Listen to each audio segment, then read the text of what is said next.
गृहमन्त्री ओम प्रकाश अर्यालले एउटा कार्यक्रममा पुगेर सामाजिक सञ्जाल यानि कि सोसल मिडियाबाट गृहमन्त्री र गृह मन्त्रालयमाथि हिलो छाप्ने काम भइरहेको बताएका छन्।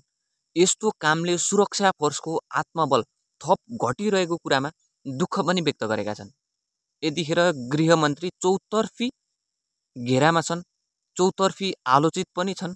भदौ 23 र 24 गते भएको आन्दोलन, त्यो आन्दोलनमा भएको नरसंहार, आगजनी, तोडफोड आदि कुराहरूलाई सत्य तथ्य छानबिन गर्नको लागि चुकेको र सत्य तथ्य छानबिन गर्नको लागि डराएको, कुनै साहस कुनै कदम नचालेको भनेर उनीमाथि धेरै व्यक्तिहरूले यतिखेर प्रश्नको चाङ लगाएका पनि छन्।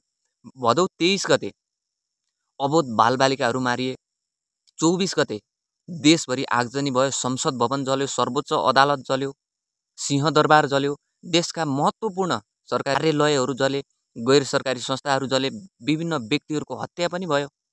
त्यसैले यो कुरालाई सही तरिकाले छानबिन गर्न नसकेको र छानबिनको दायरामा कसैलाई पनि लिएर आउन नसकेको भनेर गृहमन्त्री यतिखेर एकदमै आलोचित पनि छन्। र यसैको बीचमा गृहमन्त्री परिवर्तन गर्न लागेको हो भनेर मिडिया ट्रायल पनि चलिरहेको छ। अब हेरौँ योभन्दा पछाडि गृहमन्त्री रहन्छन् कि गृहमन्त्रीले थप एक्सन लिन्छन्